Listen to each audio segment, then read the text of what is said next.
지난번에 이어서 이제 또 다른 보혜사이신 성령께서 오시면 죄에 대하여, 의에 대하여, 심판에 대하여 세상을 책망하시리라고 하는 말씀 중에 두 번째인 의에 대해서 생각해 보는 그런 시간을 갖도록 하겠습니다. 먼저 요한복음 6장 10절 말씀을 읽도록 하겠습니다. 의에 대하여라 함은 내가 아버지께로 가니 너희가 다시 나를 보지 못하며. 다시 한번 읽겠습니다. 의에 대하여라 함은 내가 아버지께로 가니 너희가 다시 나를 보지 못하며. 저는 어려서부터 이 말씀을 많이 들었어요. 하지만 참 이 예수님께서 말씀하신 이 내용이 좀 난해한데요. 예수님께서 의에 대해서 설명을 하시면서 내가 아버지께로 간다. 그러니까 너희가 다시 나를 보지 못할 것이다. 아버지께로 가는 것과 또 예수님을 다시 보지 못하는 것이 왜 우리에게 의가 되는가? 제가 이것을 여러 사람들에게 이렇게 물어봤지만은 좀 막힌 속을 이렇게 시원하게 이렇게 뚫어주는 어떤 그런 시원한 설명을 제가 이제 별로 들어보질 못했습니다. 또 우리가 체하거나 이렇게 했을 때 보통 뭘 마십니까? 가스맥스 같은 걸 마시잖아요. 이렇게 마시면 속이 확 이렇게 내려가는, 체증이 내려가는 것 같은 그런 시원한 해석을 제가 못 들어봤어요. 그래서 계속 고민을 이제 하고 이 말씀이 도대체 무엇을 의미하는 것일까 생각을 많이 하고 묵상을 많이 했는데 성경에 어떤 해결이 잘 안 난다. 어떤 문제가 해결이 잘 안 난다. 목사님에게 물어봐도 해결이 잘 안 되고 다른 사람에게 물어봐도 해결이 안 된다. 그러면 저는 그렇게 생각을 해요. 우리는 성경의 원 저자이신 성령께 이제 물어봐야죠. 왜냐하면 성경은 하나님의 감동하심으로 기록된 것이기 때문에. 자, 성령이 오시면 어떻게 한다 그랬습니까? 우리를 진리 가운데로 인도하시겠다. 그래서 저는 사람에게서 답을 찾을 수가 없었기 때문에 하나님께, 성령께 직접 물어보는 수밖에 없었습니다.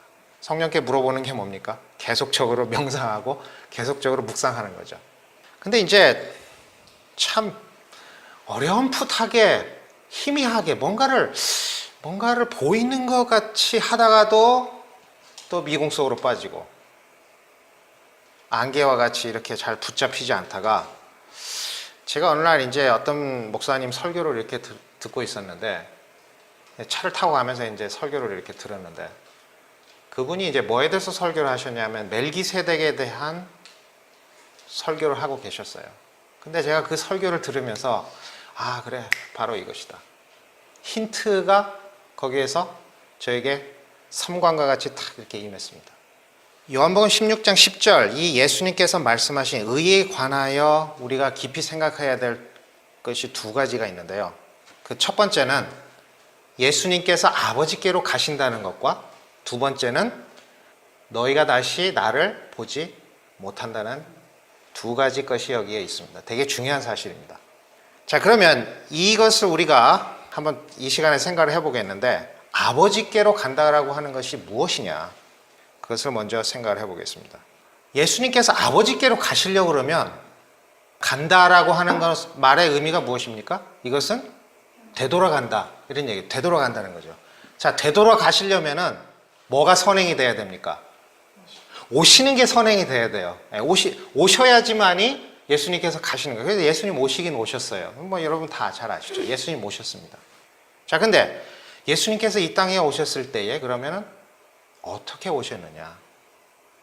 누구로서 오셨느냐? 성경 말씀 빌립보 2장 5절에서 8절 뭐 너무나도 잘 아는 말씀이죠. 너희 안에 이 마음을 품으라 곧 그리스도 예수의 마음이니 그는 근본 하나님의 본체시나 하나님과 동등됨을 취할 것으로 여기지 아니하시고 오히려 자기를 비어 종의 형체를 가져 사람들과 같이 되었고 사람의 모양으로 나타나셨음에 자기를 낮추시고 죽기까지 복종하셨으니 곧 십자가에 죽으심이라. 예수님께서 이 땅에 오셨는데 어떻게 했다 그랬습니까? 자기를 비워서 종의 형체를 가지고 뭐와 같이 됐다고요? 사람들과 같이 되었다. 자, 예수님께서는 이 땅에 오셨는데 뭐로서 오셨습니까? 사람으로서 오셨다라는 거죠. 자, 또 한 구절 보겠습니다. 때가 차매 하나님이 그 아들을 보내사 여자에게서 나게 하시고 율법 아래 나게 하셨다. 히브리 2장 14절 자녀들은 혈육에 함께 속하였음에 그도 또한 한 모양으로 혈육에 함께 속하셨다고 말씀하고 있습니다. 성경에는 이 세 말씀에도 비슷한 내용의 말씀이 많이 있지만은 시간이 많이 없기 때문에 성경 구절을 제가 다 읽지는 않겠습니다. 앞에 지금 읽은 이 세 말씀을 볼 때에 우리는 예수님께서 하나님으로서 오신 것이 아니라 사람으로서 오셨다는 것이 매우 분명합니다. 자, 예수님 스스로도 인자라는 말을 표현을 많이 하셨어요. 인자가. 그 인자라는 말이 뭡니까? Son of Man. 영어 성경에 보면은 Son of Man. 사람의 아들이라고. 자, 그러면 여러분 예수님이 사람으로 오신 게 확실합니까? 확실하죠? 사도 요한은 이런 얘기를 했어요. 하나님의 영은 이것으로 알지니 곧 예수 그리스도께서 육체로 오신 것을 시인하는 영마다 하나님께 속한 것이요. 예수를 시인하지 않은 영마다 하나님께 속한 것이 아니니 이것은 곧 적그리스도의 영이라. 예수님께서 사람으로 오지 않았다라고, 다시 말해서 육체로 오지 않았다라고 주장하는 사람들은 적그리스도다. 그러면 예수님께서 이 땅에 여자에게서 나시고 혈육에 속하시고 육체로 오셨다라고 하는 것이 왜 그러면 그렇게 중요한가? 여러분, 왜 중요하다고 생각하십니까? 저는 이것에 대한 답이 천사가 예수님께서 탄생하기 전에 요셉에게 나타나서, 예수님 아버지인 요셉에게 나타나서 하신 말씀이 있죠. 구약 성경을 인용을 하셨는데요. 이런 말을 하셨습니다. 천사가 이제 이런 얘기를 했어요. 보라, 처녀가 잉태하여 아들을 낳을 것이요 그 이름은 임마누엘이라 하리라 하셨으니 이를 번역한즉 하나님이 우리와 함께 계시다. 저는 여기에 해답이 있다고 생각합니다. 여러분은 이 말씀을 어떻게 이해를 하십니까? 하나님이 우리와 함께 계시다. 전에는 제가 이렇게 생각을 했어요. 하나님이신 예수님이 우리와 함께 계신다. 물론 이렇게 해석을 했다고 해도 틀린 건 아닙니다. 왜냐하면 예수님이 원래 말씀이셨고 그 말씀이 곧 하나님이셨다고 했기 때문에 이것이 꼭 틀렸다고 얘기할 수는 없을 것입니다. 그런데 제가 아까 처음에 읽었던 빌립보서 2장에 있는 말씀을 여기에 대입을 해보면 뭔가가 좀 달라요. 왜냐하면 그는 근본 하나님의 본체시나 하나님과 동등됨을 취할 것으로 여기지 아니하시고 오히려 자기를 비워 사람들과 같이 되었고 사람의 모양으로 나타났다. 예수님은 원래 하나님이셨지만 자기를 비웠다 그랬습니다. 자, 자기를 비운다는 것은 무엇을 의미하는 것입니까? 하나님 되심을 비웠다는 것이죠. 하나님 되신 것을 비우시고 종의 형체를 가져서 사람의 모양으로 나타났다. 자, 자기를 비웠다는 것은 하나님 되심을 비웠다는 걸 얘기하는 거예요. 그래서 뭐가 되었습니까? 사람이 되었다라는 거죠. 그러면 사람은 어떻게 태어납니까? 여자에게서 태어나요. 여러분, 사람이 남자에게서 태어났다는 얘기 들어보신 적 있으세요? 여자에게서 태어나요. 그래, 여자에서 태어나기 때문에 예수님께서는 여자에게서 태어나셨어요. 사람들은 다 뭐가 있어요? 혈과 육이 있어요. 사람은 혈과 육이 있어요. 그러니까 어떻게 합니까? 혈과 육으로 태어나셨어요. 이 혈육에 속한 모든 사람들은 어떻게 되어 있습니까? 죄를 보면서 다 어디 아래 있어요? 율법 아래 있다 보니까 혈육에 함께 속하시면서 뭐 아래 태어나셨어요? 율법 아래 태어나셨다고 말씀하셨어요. 전에는 하나님이, 다시 말해서 하나님이신 예수님이 우리와 함께 계시다 이렇게 생각을 했었는데 빌립보서 2장 5절로부터 8절에 있는 말씀, 갈라디아에서 있는 말씀, 히브리서에 있는 말씀을 우리가 대입을 해볼 때 새로운 견해로 좀 생각을 할 수가 있는 것 같아요. 아버지 하나님이 우리가 되신 예수님과 함께 계시다. 이 말은 무엇이냐? 예수님이 우리가 되셨다는 거죠. 예수님은 원래 하나님이셨지만 하나님이 되신 것을 비우시고 저와 여러분, 즉 우리가 되기 위하여 세상에 오셨다는 것입니다. 하나님은 누가 되셨다고요? 우리가 되셨다. 이 예수님이 우리가 되셨는데 그러면 예수님이 이 우리가 되신 예수님은 그럼 어떻게 하셨는가? 무엇을 하셨는가? 히브리 5장 7절로부터 9절에 있는 말씀을 보면 그는 육체에 계실 때에 자기를 죽음에서 능히 구원하실 이에게 심한 통곡과 눈물로 간구와 소원을 올렸고 그의 경외하심을 인하여 들으심을 얻었느니라. 그가 아들이시라도 받으신 고난으로 순종함을 배워서 온전하게 되었은지요. 우리가 되신 예수님이 이 땅에 오셔서 하신 것이 무엇입니까? 고난을 통해서 순종을 배워서 어떻게 됐다고요? 온전하게 되었다. 자, 온전하게 됐다는 말의 의미가 무엇입니까? 온전하다는 것은 율법을 완전히 지키는 생애를 살았다는 것을 얘기하는 것입니다. 로마서 2장 13절에는 이런 말씀이 있어요. 하나님 앞에서는 율법을 듣는 자가 의인이 아니라 오직 율법을 뭐 하는 자라야? 행하는 자라야 의롭다 하심을 얻겠다. 하나님 앞에서는 여러분이 율법을 아무리 많이 들어도 그것을 여러분의 율법 많이 들었다고 해서 여러분들 의롭다고 칭하지 않는다는 것입니다. 하나님 앞에는 어떻게 해야 돼요? 율법을 행해야지만이 의롭다함을 받는다는 거예요. 신명기 6장 25절 개역성경에 보면 이렇게 말씀하시는데 우리가 그 명하신 대로 이 모든 명령을 우리 하나님 여호와 앞에서 삼가 지키면 그것이 곧 우리의 의로움이라 할지니. 한글 킹제임스는 이렇게 얘기하고 있습니다. 만일 우리가 주께서 우리에게 명령하신 대로 주 우리 하나님 앞에서 이 모든 계명들을 지켜 행하면 그것이 우리의 의가 되리라 할지니라. 하나님 앞에서는 어떻다고요?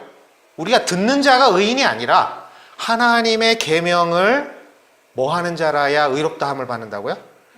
행하는 자라야 의롭다함을 받는다. 자, 그런데 우리가 되신 예수님께서는 이 세상에서 하나님 앞에 모든 계명들을 지켜서 어떻게 했습니까? 온전하게 되시고 하나님 앞에서 의롭다함을 받으셨다는 거죠. 자, 그러면 예수님이 이 땅에 오셔가지고 순종하시고 온전하게 되시고 의롭다 하심을 받는 거에서 멈추셨나요? 그렇지 않았어요. 그는 어떻게 하셨습니까? 순종의 생애만 사신 게 아니라 십자가에 죽기까지 하셨다는 거죠. 죽기까지 복종하셨다. 우리가 되신 예수님은 십자가에서 죽임을 당하신 것입니다. 예수님은 우리가 되셨기 때문에 예수님께서 죽으신 것은 누구의 죽음입니까? 곧 우리가 죽은 것이라고 성경은 말씀하고 있는 거죠. 자, 그러면 여기 한번 보겠습니다. 한 사람이 모든 사람을 대신하여 죽었은지 모든 사람이 어떻게 됐다고요? 죽은 것이라. 이사야 53장 4절 5절 그는 실로 우리의 질고를 지고 우리의 슬픔을 당하였거늘 그가 찔림은 우리의 허물을 인함이요 그가 상함은 우리의 죄악을 인함이라. 우리라는 말은 이 한국 사람들이 잘 써요. 서양 사람들은 다 개인주의자가 돼가지고 우리라는 표현을 잘 안 쓰는데 그래서 이 공동체 의식이 좀 한국 사람들에 비해서 떨어지는 것 같아요. 한국 사람들은 자기 와이프를 얘기할 때도 우리 집사람이 이렇게 얘기를 합니다. 내 집사람이 이렇게 좀 내 집사람이 이렇게 얘기하면 좀 이상하죠. 근데 우리 와이프가 우리 집사람이 우리 남편이 한국 사람들이 우리라는 표현을 굉장히 좋아해요. 근데 영어에서 our wife 그러면 말이 좀 이상하게 들리지 않겠습니까? 네, 말이 안 되죠. our wife라는 게 그 말이 안 되지 않습니까? 네. 자, 그런데 성경에서는 우리라는 표현을 굉장히 많이 쓰고 있어요. 그는 실로 우리의 질고를 지고 왜 우리의 질고를 지셨습니까? 왜냐? 예수님께서 우리가 되셨기 때문에 우리의 슬픔을 당했다.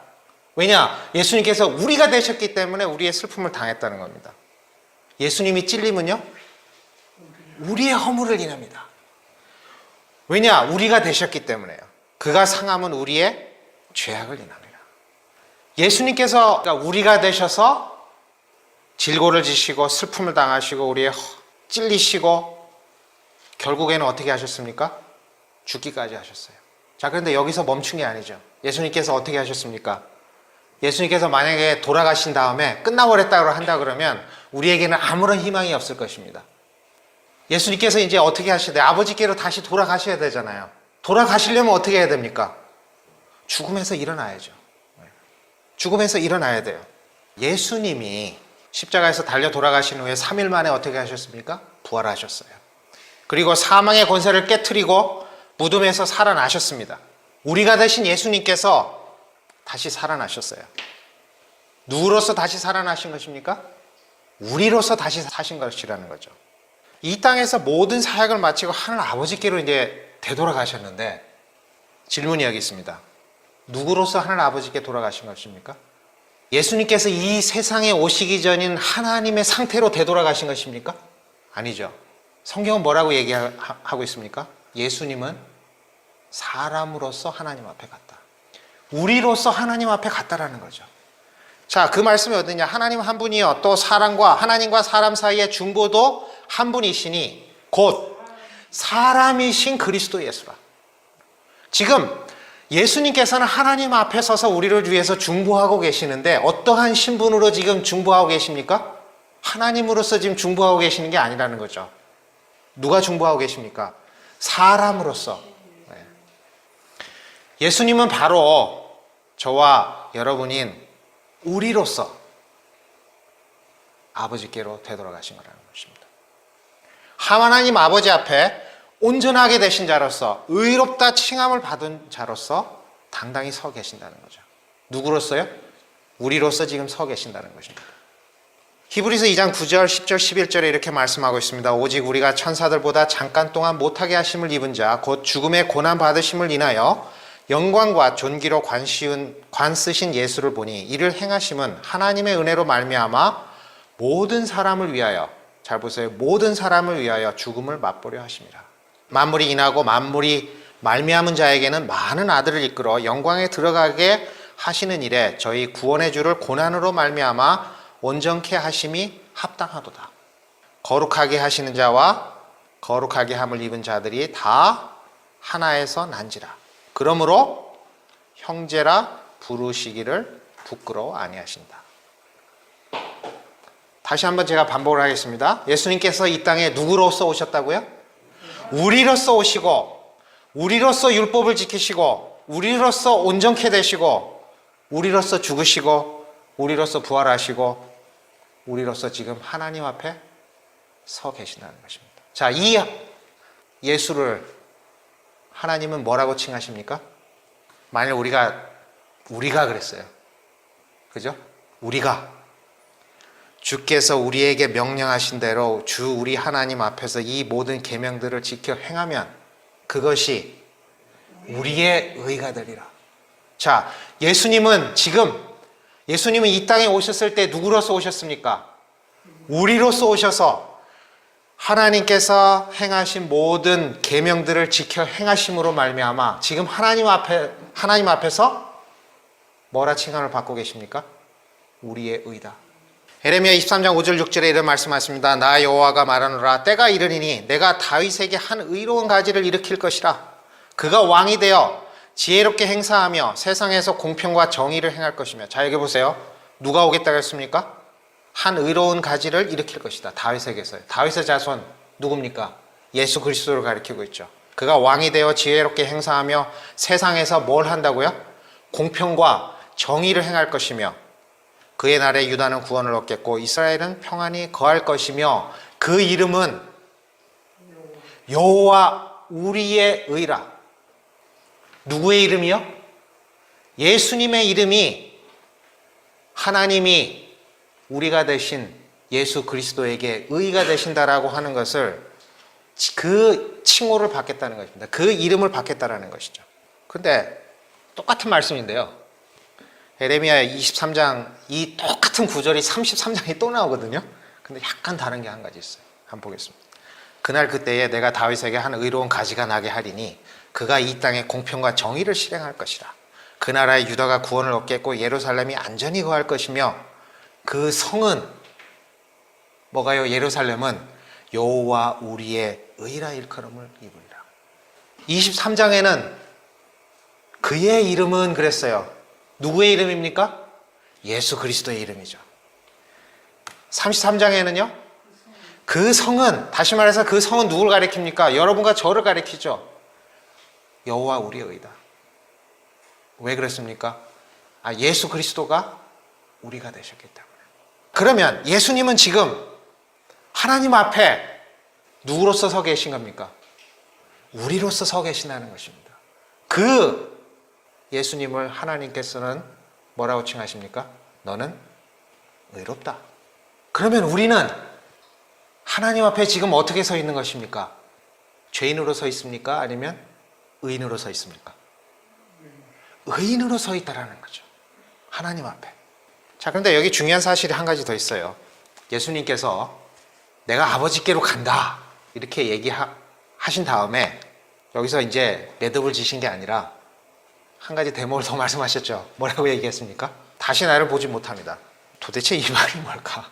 아니, 예수님을 다시 보지 못하는 게 뭐가 그렇게 중요하냐?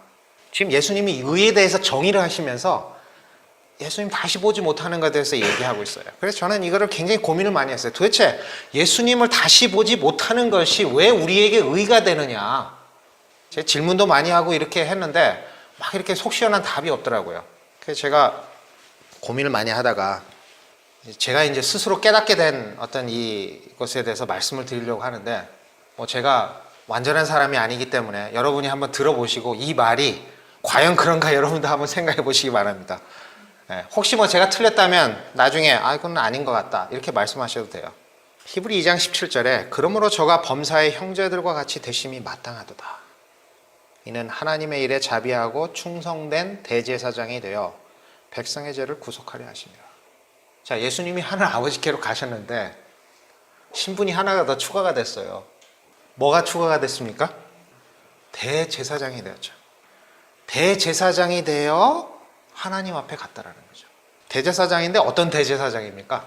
예수님께서 이 땅에 계셨다고 한다 그러면 대제사장이 되실 수가 없었을 거예요. 왜 그렇습니까? 예수님은 레위 지파가 아니었거든요. 율법을 따라하면 예수님은 유다 지파에서 났기 때문에 제사장이 되실 수가 없어요. 대제사장이 되실 수가 없습니다. 자, 그래서 성경에는 이렇게 기록하고 있습니다. 그가 아들이시다도 받으신 고난으로 순종을 빼어 온전하게 되었은즉 자기를 순종하는 모든 자에게 영원한 구원의 근원이 되시고 하나님께 멜기세덱의 반차를 쫓은 대제사장이라 칭함을 받았느니라.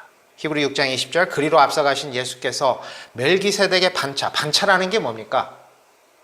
영어로는 order. 네. 순서를 쫓아서 또는 뭐 명령을 쫓아 그리로 앞서가신 예수께서 멜기세덱의 반차를 쫓아 영원히 대제사장이 되어 우리를 위하여 들어가셨느니라. 자, 이 멜기세덱이 누굽니까? 살렘 왕이죠. 자, 멜기세덱에 대한 기록이 어디에 나오죠? 창세기 14장에 나와요. 롯이 소돔으로 갔죠, 그죠? 소돔 근처에 갔는데, 근데 거기서 하다 보니까 롯이 어떻게 됐습니까? 그 전쟁이 일어나가지고 롯이 포로로 잡혀갔어요. 그러니까 이제 그 종 중에 하나가 겨우 살아나와가지고 아브라함한테 와서 당신의 조카인 롯이 잡혀갔습니다. 이렇게 얘기를 하니까 아브라함이 자기의 군대를 데리고 가서 어떻게 합니까? 롯을 구출해 오죠.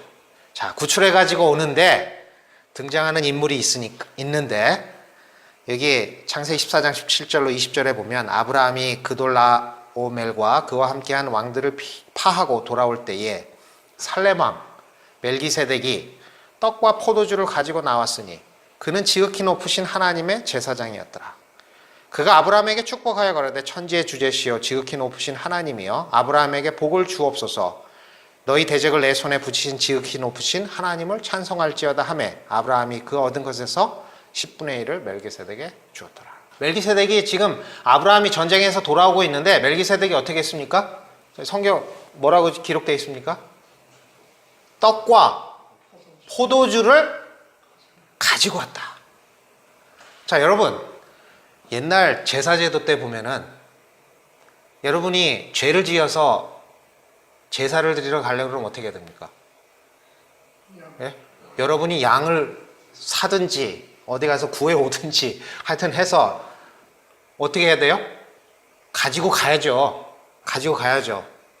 이 레위, 그러니까 다시 말해서 모세에게 주어진 이 성소 제도를 통한 속죄 의식 가운데 보면 여러분들이 가지고 가야 돼요? 속죄 제물을 가지고 가서 거기에서 바쳤어야 돼요. 자, 그러나 우리의 대제사장 되시는 예수님, 멜기세덱의 반차를 쫓은 예수님은 어떻게 했습니까? 떡과 포도주를 직접 가지고 왔다라는 거예요.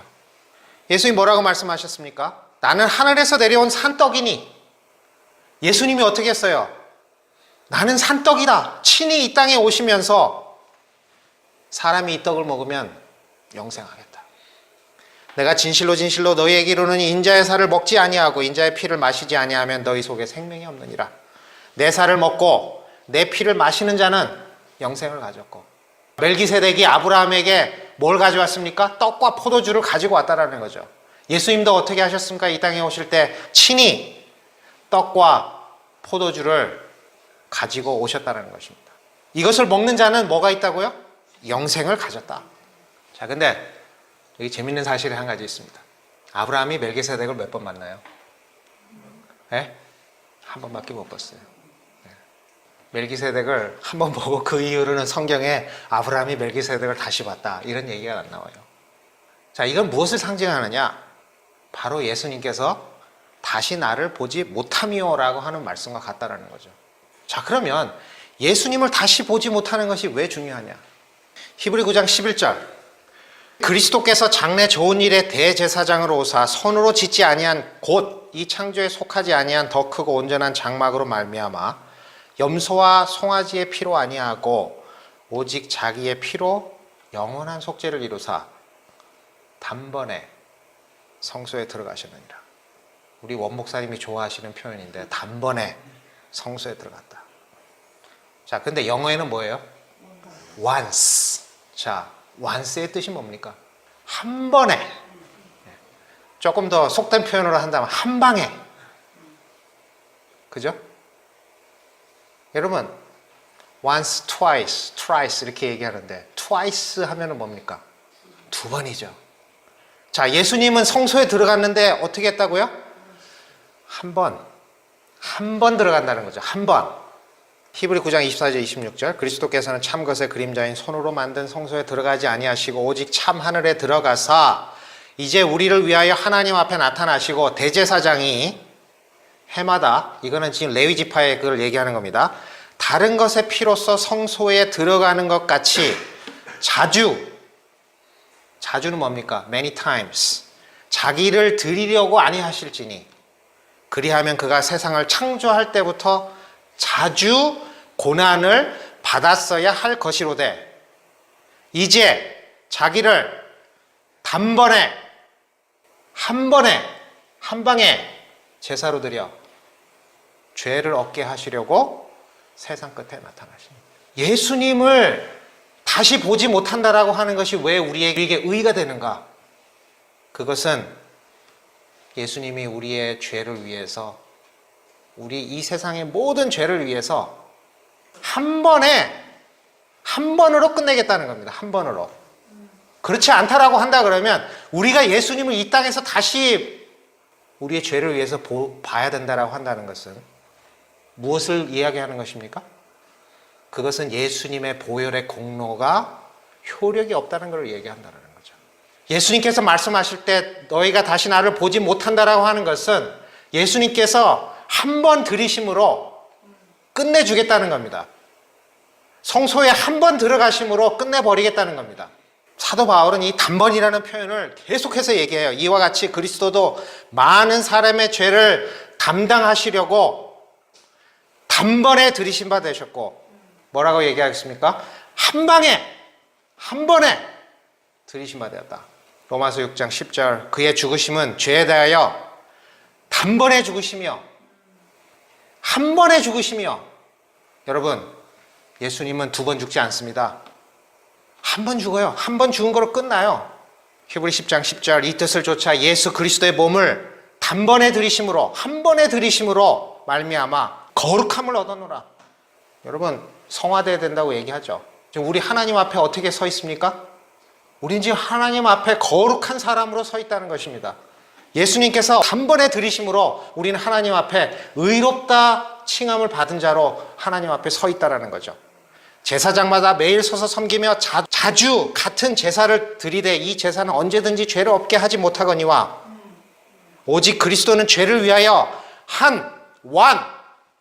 영원한 제사를 드리시고 하나님 우편에 앉으사 제사 몇 번 해요? 한 번에 한 방에 끝낸다는 거죠. 저가 한 제물로 거룩하게 된 자들을 어떻게 하겠다고요? 영원히 온전케 하셨다. 히브리 10장 17절 또 저희 죄와 저희 불법을 내가 다시 기억지 아니하리라 하셨으니 이것을 사하셨은즉 자 용서하셨은즉 다시 죄를 위하여 제사 드릴 것이 없느니라. No more offering for sin. 예수님은 죄를 위해서 더 이상 제사 드릴 것이 없어요. 한 번에 돌아가심으로 모든 죄를 다 끝내버렸다는 것입니다. 여러분이 이 땅에서 예수님을 본다 그러면 다시 봐야 된다고 한다 그러면 그것은 무엇을 의미하는 것이면 예수님의 피가 예수님의 죽으심이 효력이 없다는 거예요. 왜냐? 여러분 죄 지을 때마다 어떻게 해야 됩니까? 계속 돌아가셔야 되기 때문에 그렇기 때문에 예수님께서는 말씀하셨어요. 내가 아버지께로 가니 너희가 다시 나를 보지 못한다. 그 말은 무엇입니까? 예수님께서 이 땅에 오셔서 한 번 돌아가심으로 족하다는 것입니다. 다시 예수님 우리가 이 땅에서 볼 필요가 없다는 것이죠. 그것이 바로 우리에게 의의라는 것입니다. 우리가 진리를 아는 지식을 받은 후 짐짓 죄를 범한 즉 다시 속죄하는 제사가 없고 여러분 이 말 들으면 어떻습니까? 야 다시 제사들 여러분 죄 안 지었어요? 이 말의 의미가 무엇이냐 29절 하물며 하나님의 아들을 밟고 자기를 거룩하게 한 언약의 피를 부정한 것으로 여긴다. 하나님께서 여러분의 모든 죄를 한 번에 다 끝내주셨다는 것을 믿지 않는 그것이 속죄받지 못하는 죄라는 말입니다. 자, 예수님께서 죄에 대해서 정의하셨어요. 죄라는 것이 무엇이냐? 너희가 나를 믿지 아니하며 예수님께서 이 땅에 오셔서 우리로서 사시고 우리로서 순종하시고 우리로서 의롭다 되시고 우리로서 돌아가셨어요. 그렇게 하신 그 언약의 피를 효력이 없다. 그렇게 믿지 않는 그런 사람들에게 뭐가 없다는 겁니까? 다시는 예수님께서 다시 속죄하지 않는다는 겁니다. 다시 돌아가시지 않는다는 거예요. 히브리 7장 2절에 그 이름을 번역한 즉 첫째 이 멜기세덱의 이름을 번역하니까 첫째 뭡니까? 의의 왕이요. 예. 또 살렘 왕이니 곧 평강의 왕이다. 예수님은 의의 왕이에요. 또 평강의 왕이십니다. 제가 아까 처음에 설명했듯이 예수님은 뭐라 그랬습니까? 지금 하나님 앞에 우리로서 서 계신다. 끝났죠? 베드로 2장 9절 너무나 잘 아는 말씀이죠. 오직 너희는 택하신 족속이요 왕 같은 제사장이다. 지금 우리는 하나님 앞에 뭘로 서 있습니까? 왕 같은 제사장들로 거룩한 나라로 그의 소유된 백성으로 지금 하나님 앞에 우리는 서 있다는 것입니다. 여러분 우리가 예수님을 두 번 다시 보게 된다고 한다 그러면 그것은 어느 때에 우리가 보게 될 것입니까? 이와 같이 그리스도도 많은 사람의 죄를 담당하시려고 단번에 들이신 바 되셨고 구원에 이르게 하기 위하여 죄와 상관없이 자기를 바라는 자들에게 두 번째 나타나시느니라. 예수님은 우리의 죄를 위해서는 두 번째 나타나지 않으실 것이라는 것입니다. 다시 보지 못해요. 예수님이 우리가 예수님을 보게 되는 때는 언제입니까? 죄와 상관없이 자기를 바라는 자들에게 나타나시겠다. 여러분 죄와 상관없이 되셨습니까? 예수님 십자가에 달려 돌아가심으로 단번에 성소에 들어가심으로 우리는 어떻게 됐어요? 죄와 상관이 없는 자가 되었다는 것입니다. 네. 여러분 예수님께서 우리를 데리러 오실 것입니다. 왜 데리러 오십니까? 저와 여러분이 죄와 아무런 상관이 없기 때문에